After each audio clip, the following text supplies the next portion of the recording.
Welcome back, everybody, to the NARPM podcast. And we got a two for today. We have Tom and Diego with Cavalry Works. Fellas, thank you so much for being here today. Thank you for having us. All right.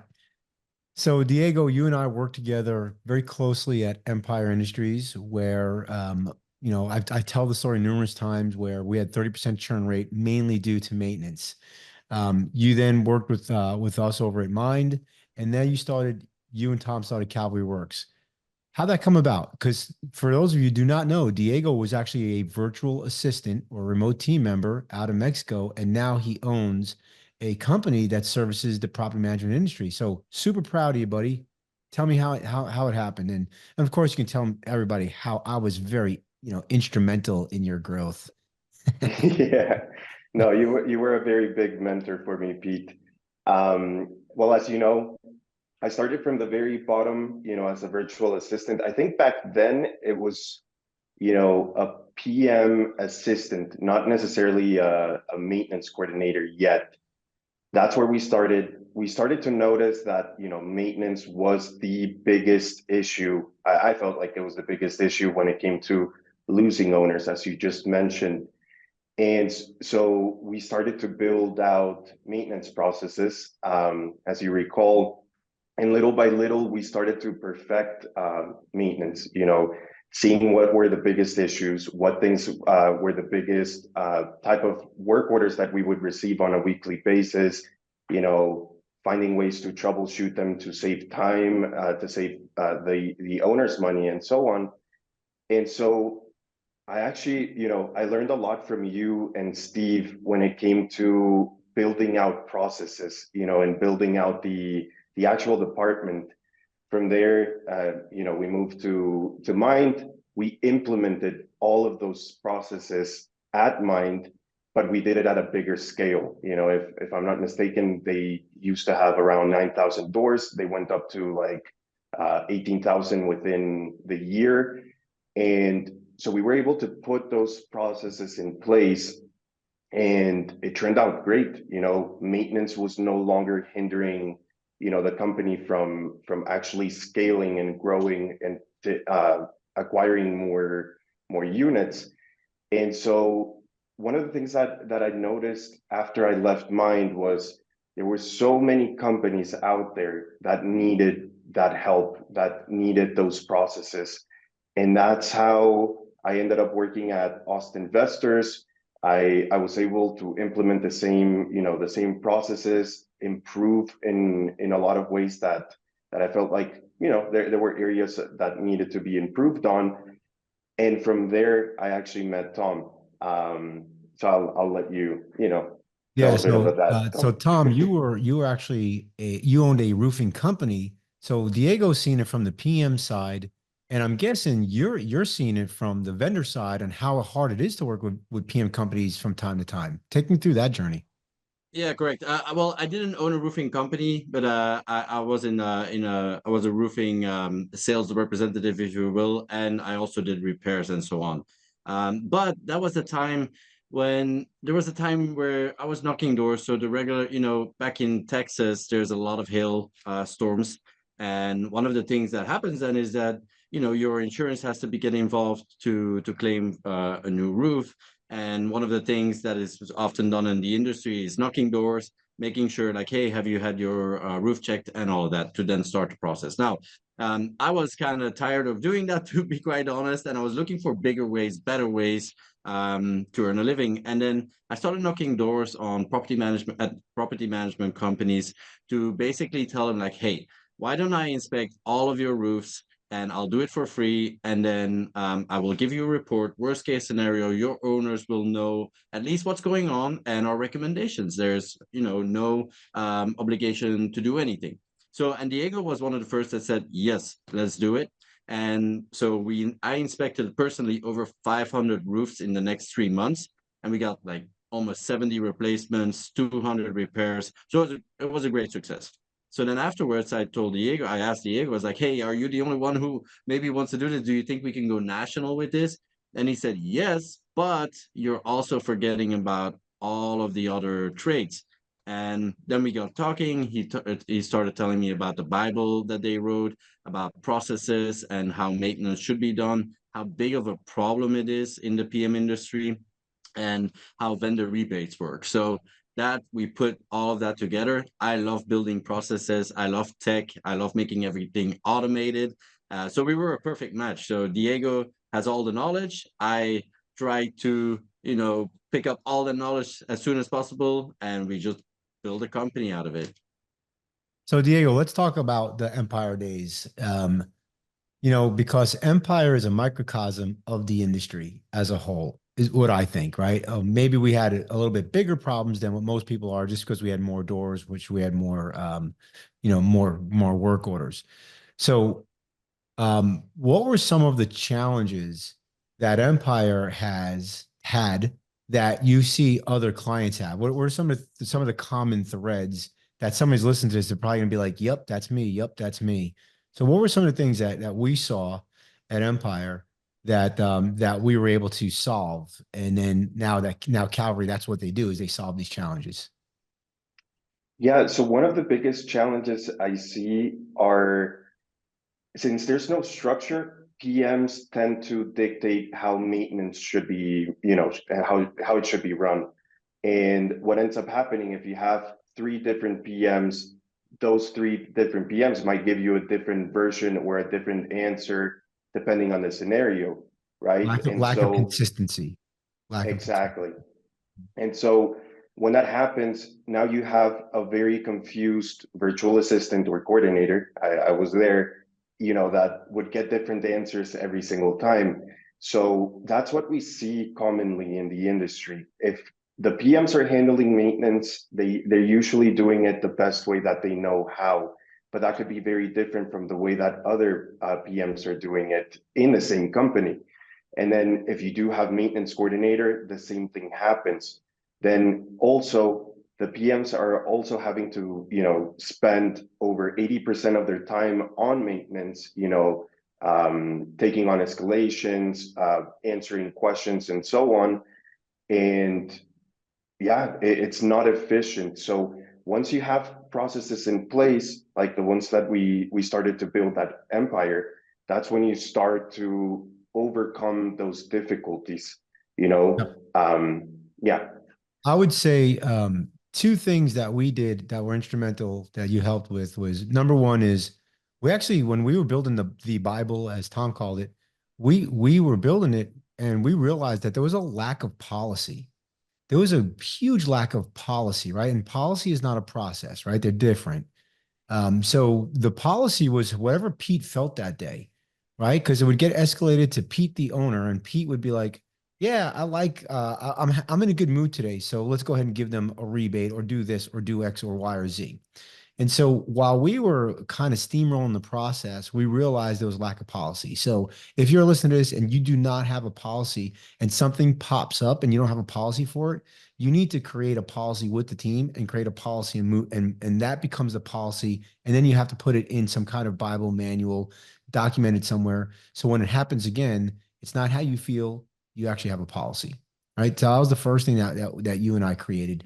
The next thing is, you kind of glossed over it, right? We built processes. That one sentence seems, oh, it's so easy. Yeah. Tell the audience how long. Do you remember how long it took us? Took all of us, for me to train you and the team, and for you guys to kind of get it. And then when you guys took over, I call it the 90-10 rule. You guys took over, and when I say you guys, I meant Diego and his four other maintenance coordinators all got trained together. So it's five of them together, and they ended up taking over 90% of all um, maintenance tickets, and then 10% would get escalated to the property managers. But take us through that, like, because that was no easy task. Yeah, no, it took a very, very long time. I remember you, Steve, Margot, you guys would sit down with us constantly. And we spent, I would say, more than 6 months, just on the basics, and that's where I feel like a lot of PMCs they think they could just hire a maintenance coordinator and expect them to, perform the way that they do, but they need training. They need to understand the industry. They need to understand how to handle maintenance. And it's not just a 2 week type of training. It takes a very, very long time to get them to, up to your standards. And so that's where I got to give you a lot of props at VPM Solutions, where you're able to get people ready before they even start working with the company.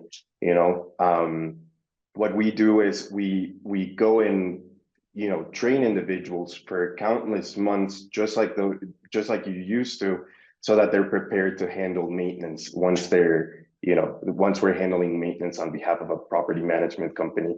Yeah. So if you take on, if Cavalry takes on a property management firm, you adhere to their policy, and if they don't have a policy, you kind of help them build policy. Is that kind of a true statement? And then Yes. and then you also help, like if they don't have processes, you guys have process. You guys are very process oriented. So you were able to take so you could do end to end, right? So you do end to end maintenance coordination. Is that accurate? Yeah, we handle everything from start to finish. What we will do is we'll handle everything that's maintenance related, whether it's make readies, regular work orders, but we do it all from start to finish. So that's troubleshooting, finding the correct vendors to handle that work order if the troubleshooting didn't work, taking a look at the lease, at the PMA to see what is covered, what isn't covered. And we use our processes in order to ensure that the maintenance coordinators are, not making mistakes whenever they are handling a work order. Like if the property has a home warranty or if they have their own vendor that they like to utilize, all of those little things. Yeah, we handle it all. Yeah. So basically, if a resident calls in with a work order, you guys would actually receive the call. It wouldn't be the PMC. You guys would then do the troubleshooting, right? And I'm sure you have certain aspects, whether you're using, YouTube, Google, or just have, your own documentation. Then from there, you will dispatch a vendor. The vendor could be the property manager's vendor, or it could be part of your vendor database. Is that right? So you basically extend the property manager's database of vendors inside inside their database, correct? Exactly. So we'll use either our own or their own vendors.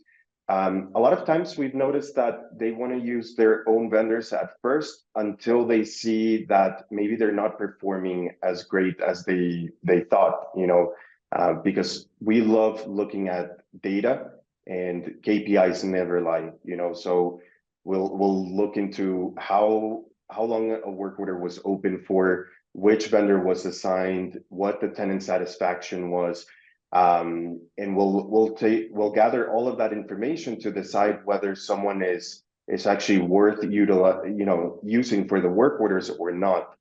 One really quick thing that I do want to mention, Pete, that everyone listening in should know is what we do at Cavalry, where we handle maintenance on behalf of property management companies. Right now, we're doing that completely free of charge to the property managers. We find ways to get vendors to provide better pricing for owners. We provide a better service when it comes to handling the tenant service request, so that the tenant satisfaction goes up, retention increases, and then you have less owner churn because of it. So it's a place where the property management company wins, but not only that, vendors also win, because vendors are a huge factor to what we do. Since they provide a rebate to us, that's how we actually make a profit. They actually get more work from it. And so I just wanted to point that out. I love your Yeah, thank model you. because I have the exact same model, right? VPM, the company, it's free for the company, and the virtual team member who gets the job, right? Like the vendor who gets the job pays me a percentage, The vendor gets the job, pays you guys a percentage, and you guys make sure they get paid. You're doing all the communication. You're giving them more work. It's a as second nature would call it, it's a triple win, right? It's a win for Cavalry, a win for the property manager, and win for the vendor. All right, I'm going to switch gears. Yes. You mentioned KPIs, and I'm glad that I instilled KPIs in you 10 years ago, and you're still passionate about them. If I'm a property management firm, listen to this, and I don't have Cavalry, and I'm just running management on my own. What are the metrics that we should look at to determine if our maintenance is healthy? What do you think? I have my own opinions, but I want to hear what the expert has to say. Yeah, that's a great question. So, what a lot of people don't know is that, let's say you have 100 doors, right? From those 100 doors, you should expect at least half of work orders a month from those 100 doors. So let's say Is it you have that, is 100 it still doors. that high? It's still that high? So Yes, 50% of your units will put in a work order every month. yes. Yeah. Now, that is if it's an actual healthy maintenance department. And the reason why I say that, that includes preventative maintenance. It includes, handling the make readies correctly. Do you That put could be, inspections in there as well? So make ready is a part of yes, that. And inspections would be part of that. Okay. yes. So interesting enough that you say that, because we were 46 to 54% of our portfolio since I owned Empire. And I always thought we just had bad houses, right? Like, and we had like class D houses. Then we went to class C, then we went to class B, and we still had that. And you're seeing that across the board. 50% Yes. of all units are putting in a work order. So if you don't get anything else from this deal other than, this number, realize that 50% of your houses or your residents are putting in a work order every month. And of course, the other thing is that Cavalry is free, which is crazy. So, okay. So take me through that more. This is interesting. Yeah. So I've actually noticed two different things. If maintenance is not being run correctly, what ends up happening, that number can actually drop. And the reason for that, and it's very interesting, like when we started working with quite a few property management companies this year, they had an outrageous amount of open work orders. And so we started to call the tenants to find out, hey, was this issue resolved? Could you give me some feedback, like how is maintenance being handled and so on?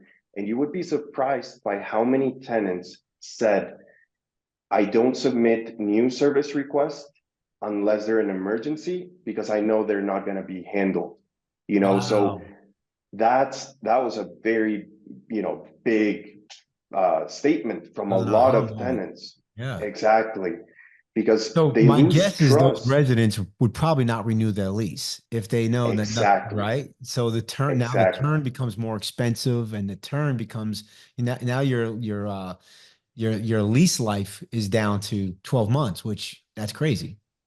Yeah. And so if you're not doing inspections, at least twice a year, and the tenant moves out, you go into the home to do the make ready, and there are so many things that are broken down, but no one notified you because they just didn't want to submit a service request that they knew was not going to be handled.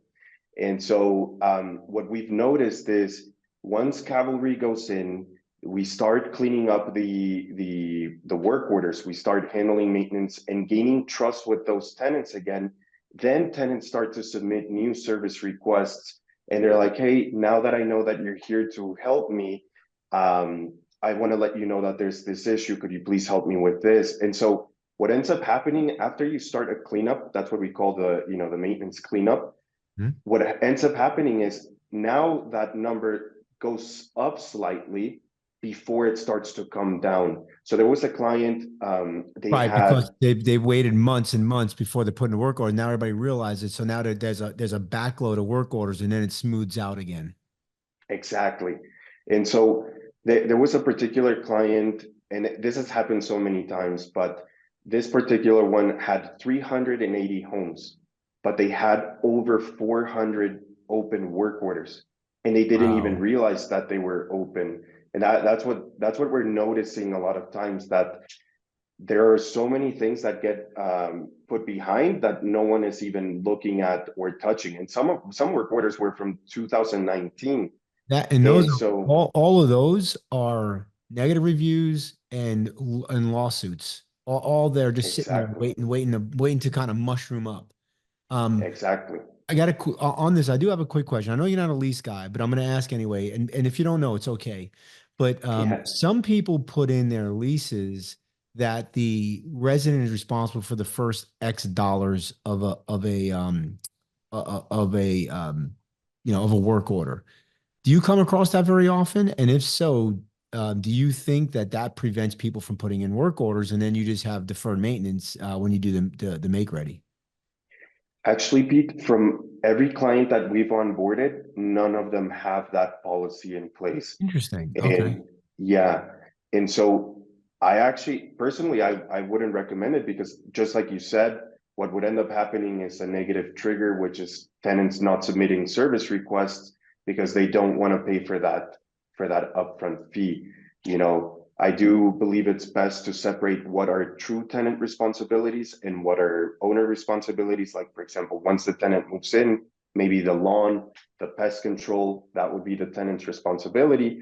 But when it comes to plumbing, electrical issues, functionality of the home, that would be on the owner. Yeah. Yeah, I've actually used to have that in my when I first started. And what I found is, it just creates a lot of contention between the resident and the property manager, right? Like a dishwasher goes out that's been 19 years old. President moves in 6 months later, dishwasher goes out, and you're telling them you got to pay the first $250. And they're like, wait, what? I didn't do anything. So Yeah. so we got rid of it pretty quickly because at the end of the day, your residents are your clients as well. And you want to treat them really well. If you treat them well, they're going to treat your house well. They're going to stay longer.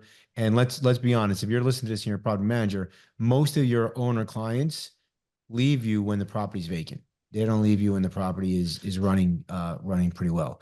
All right. So 50% of your work orders come in. So tell me about your KPI. So how do I know what am I looking at to determine I have a healthy maintenance division in my property management company? Yeah. So from those 50 work orders that you receive on a monthly basis, Hmm. over 70% of those work orders need to be closed out every single month. And that's to keep it healthy. Now, of course, you can push your team to get it above that, and that is always the goal. But you need to handle work orders under 7 days. That should be your minimum. If you have work orders that are open over 7 days, and it's a big percent of that, there is a big problem there. And that would be the first thing that I would suggest that you look into. Okay, So so obviously I can't get it to be zero, right? That's just impossible. So I can't have 0% of my work orders be over 7 days. It's going to be a percentage. What should I strive yes, for? What should I strive for? Is it like 20%, 30%, 15%? What should we strive for? Where if I'm an owner and I'm on a deserted island, I look and I say, oh, I have, you know, X% of work orders that are open that are greater than 7 days. What makes me happy? What should make me happy? so let's start from the actually the oldest to the newest. That way, Okay. there it's a little bit better there. Okay. Um, when you have what we like to call the oldest type of work orders are anything over 30 days. Okay.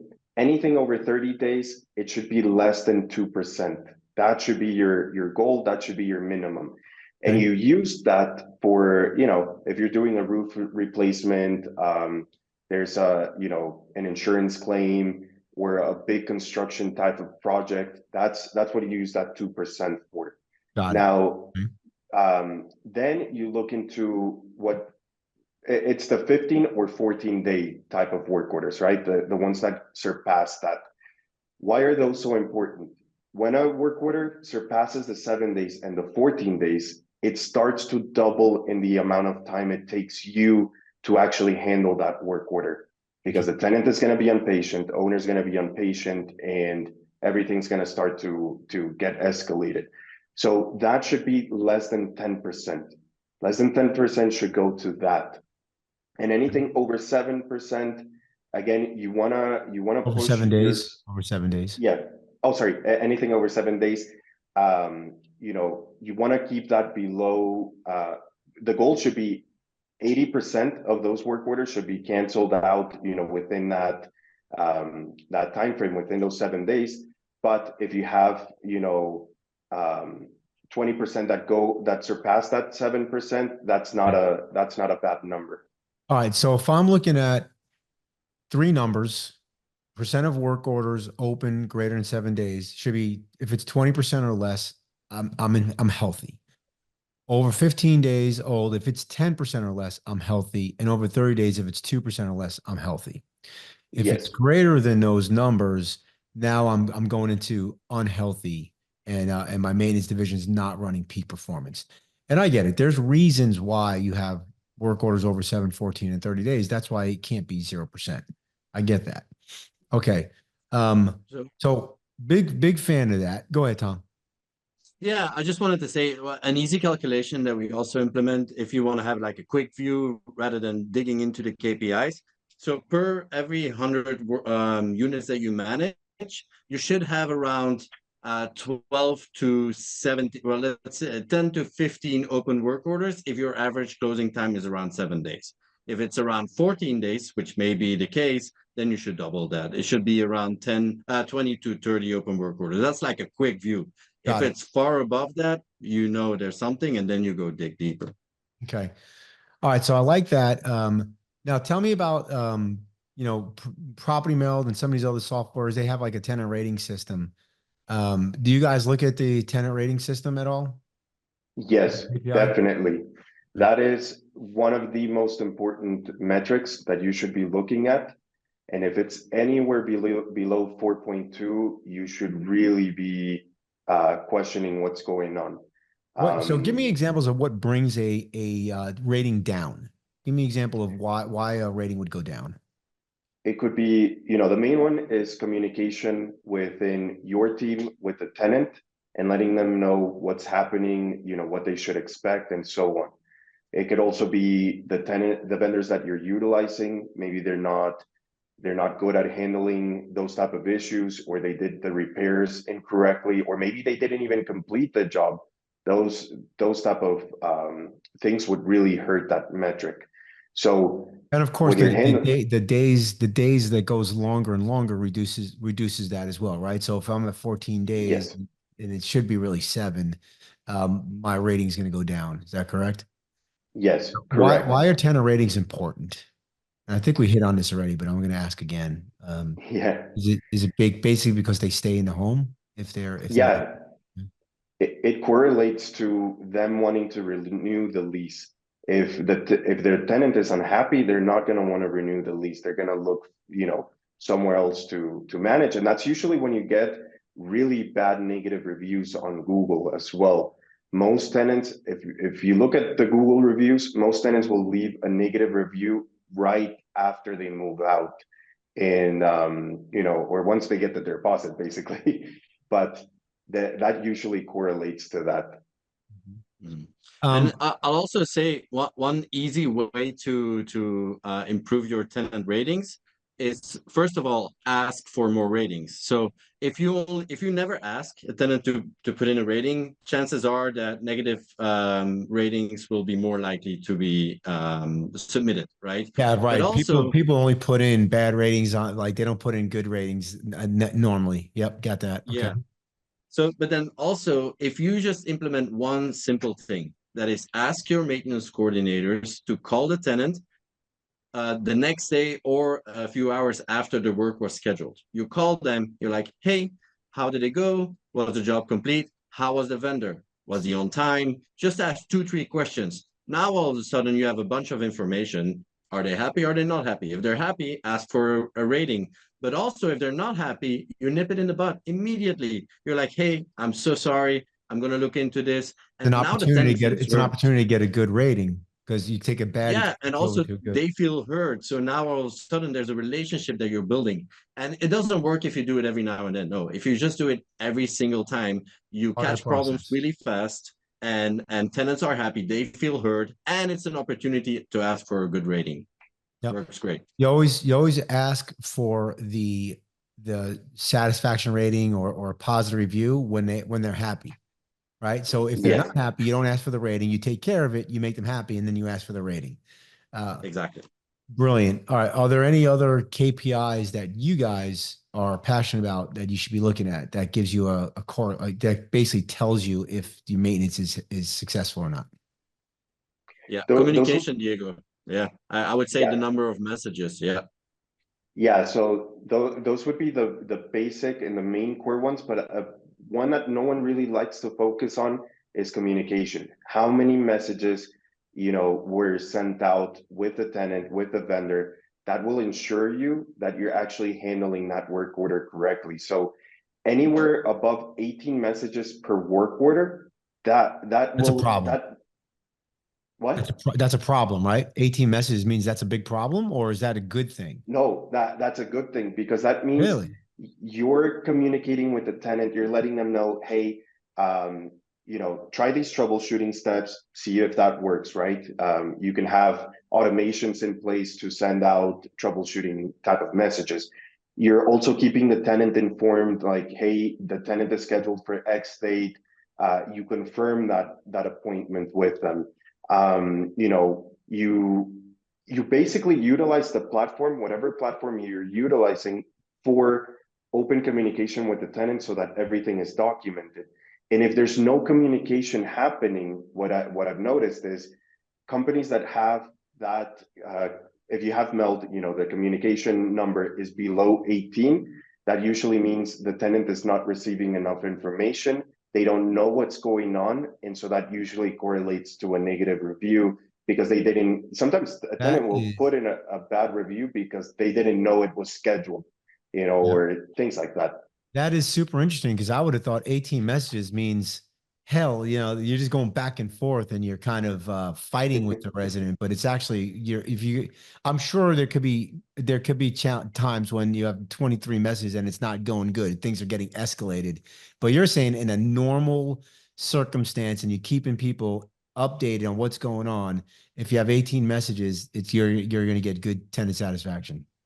Yes. Now but that even then, even then, even if there's an issue and you have many messages, at least you're handling it, and again, they feel heard. Yeah. So it is actually So of again then course, if also an I'm if indication. I'm listening to this and I'm already overwhelmed with my maintenance, the first thing I'm saying to myself is like, this is great, but there's no way that we can have somebody call every time a work order is done to get customer satisfaction. There's no way we can put in 18 messages. My property managers are completely overwhelmed. And I would say to that, talk to these guys at Cavalry and see if there's a way to help you with that and alleviate that pain. We're up against the time, but before we go to commercial break, let's talk a little bit about vendor relations. Right? I mean, there's so much more we can go over, but I think vendor relations is really important. What are some challenges that maintenance company that property management firms do that kind of hurt their relationships with their vendors? And what should they be doing to build those relationships with their vendors? Tom, I'll let you answer this one. Yeah. Well, that the main issue there is payments. So Hmm. many people or many companies that we speak with many companies, and most of them either pay once a week or once a month, sorry, or once a week, right? So the things that we're seeing is, or the misconception that we're seeing with many companies is that, oh well, if I pay every week, it's going to be so much more work, it's going to be so much worse, we're going to get overwhelmed. Actually, it's quite the opposite. That's what we've noticed the more you pay, the happier your vendors are, because not only will it help dramatically with their cash flow, that also means that they can take on more jobs. So now you need to maintain less relationships with less vendors. Those less vendors now have more work, happier. Also, in terms of questions that you're receiving from vendors on late payments from owners, for example, let's say if you only pay once a month and the owner gets their statement once a month, they might be like, oh, what was that again? That's another email that comes in. So on-time payments is really is really crucial.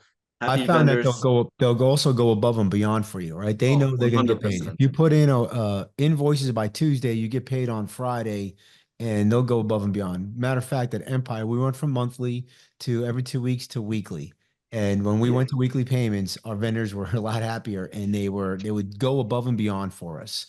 All right, what else you got? Yeah, and I'll tell you that too.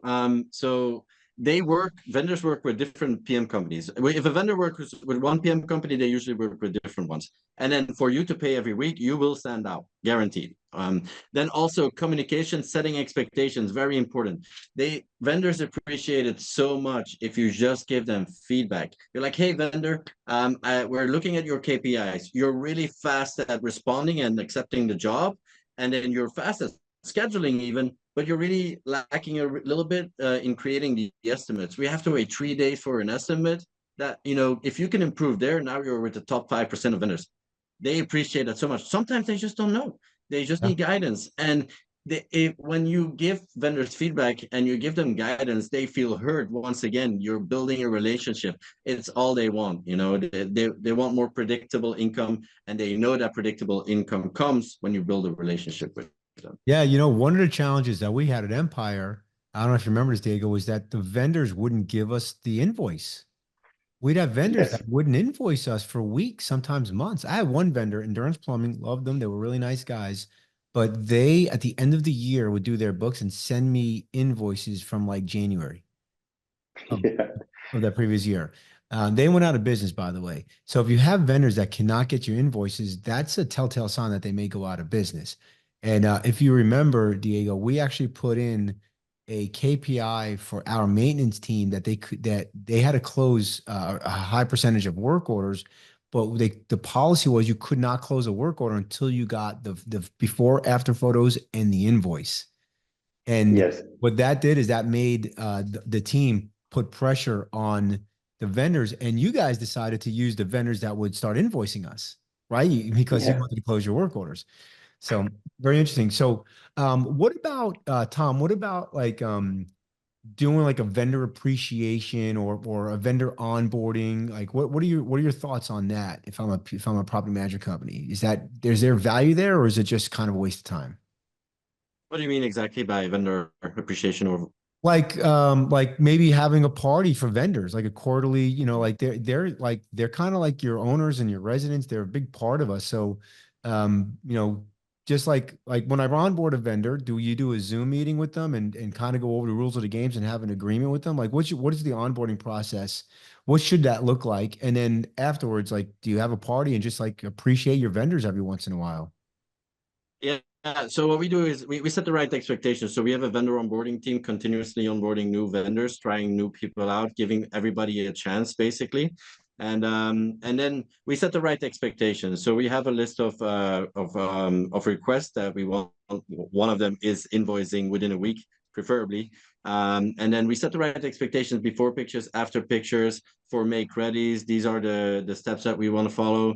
That is what we do. That's the biggest part of our onboarding process. We Yeah, have not you're shown. setting the rules of the game, right? Like, and you're telling them what you're like. So not only what do I expect you, Mr. Vendor, to do, but what you should expect from us. You should expect us to invoice by Tuesday, pay by Friday. You expect us to, give you opportunities and not just have you just quotes and never get a job, right? So I think there's going to be rules of the games on both sides. Is that kind of what do you guys set expectations on both sides? Yeah, that's correct. That's correct. We also try to minimize multiple bids as much as we can. Why? Because we trust our vendors. So when we work with a new property management company, sometimes they're like, no, we want 3 bids. We're like, well, look, we know these vendors. We kind of know, and maybe it'll take you a while to get to know them, but trust us that getting multiple bids is difficult because vendors quickly catch on to that. You're wasting their time, their gas, it's opportunity cost as well. Vendors really don't like that, and I cannot blame them at all. So we also try to fight for vendors. So we like to look at ourselves as a mediator. We protect our owners and the property management companies and the tenants, but we also try to protect the vendors. We really try to stay neutral in most situations, and just fight for everybody and see who's right. Yeah, so if you're listening to this and you do not have a vendor onboarding system, we have a owner one, we have a resident one. We need to have a vendor onboarding system, and you should have a vendor agreement as well. So that sets the rules of the game. Boys, I can talk to you guys all day. We're actually over on time, so I'm gonna hit a commercial break real quick, and then we're gonna hit the lightning round. All right, we'll be right back, everybody. All right, welcome back, everybody. All right, Tom, Diego, we're gonna do the lightning round. You ready? Ooh, All right, I don't Tom, we'll know. have you answer first on the questions, and then Diego will have you answer afterwards. Okay. Okay. Um, does Cavalry use salespeople or BDMs? Yes, Do. we do. Okay. Do you use virtual assistants? Yes, that's All our right. bread and butter. All right, for both of you now. What is one piece of advice you'd give someone just starting out in the PM business? Tom, you go first. Get a virtual assistant, put time into building processes, writing everything down, even if it's not perfect, doesn't matter. Write them down and have your virtual assistant perfect them as you go. Or hire a company like ours. We do it immediately without the hiring and keeping people accountable. On the maintenance side, for sure. Diego, Yes. what is one piece of advice you'd give someone just starting out in the PM business? I would say write down every mistake you make so that you don't make it again. I believe that's one of the most important. Yeah, that's the most important one. And then, of course, pigging back on what Tom said, hire cavalry. If you're struggling with maintenance, you'll reduce your time by 80% if you're not handling maintenance yourself. And payroll. And Does, payroll, yes. does pineapple belong on pizza? Yes, hell yes. Yes. You guys, we're friends. All right.